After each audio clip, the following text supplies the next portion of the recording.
à ma connaissance, pas un mot sur le 7 octobre, pas un mot sur les otages aux mains du Hamas, pas un mot sur le fait que le Hamas est un mouvement terroriste. J'ai été invité d'un plateau de télévision le 9 octobre, c'est-à-dire le lundi qui a suivi le week-end dans lequel ont eu lieu les événements du 7 octobre. Et j'ai dit que mon degré de condamnation était total. Donc si ça ne vous suffit pas total, je ne sais pas qu'est-ce qu'il fallait dire. Vous avez eu un mot tout à l'heure sur l'Ukraine et la Russie. Vous avez dit qu'il y a un agresseur et un agressé. C'est la même chose au Proche-Orient. Il y a un agresseur et un agressé. Le 7 octobre, qui est l'agresseur, qui est l'agressé? Non mais j'ai déjà répondu 15 fois à cette question, y compris sur votre plateau, monsieur. La responsabilité, elle incombe au Hamas, c'est une évidence. Très bien. Ça s'inscrit dans un contexte. Merci Emmanuel. Oui, mais je ne cherche pas à vous faire plaisir.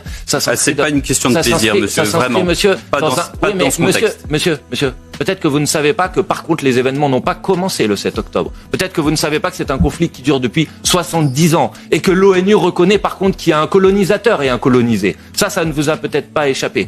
Qu'il y a un pays qui viole aujourd'hui le droit international. Qu'il y a un pays qui colonise des territoires qui, en vertu du droit international, ne devraient pas être l'objet d'une colonisation. Qu'il y a un pays qui, depuis des années et des années, soumet une population à Gaza, avant les agressions, à un blocus qui a été condamné à de multiples reprises par le droit international. Donc, c'est un peu facile d'essayer de résumer la situation à cette question.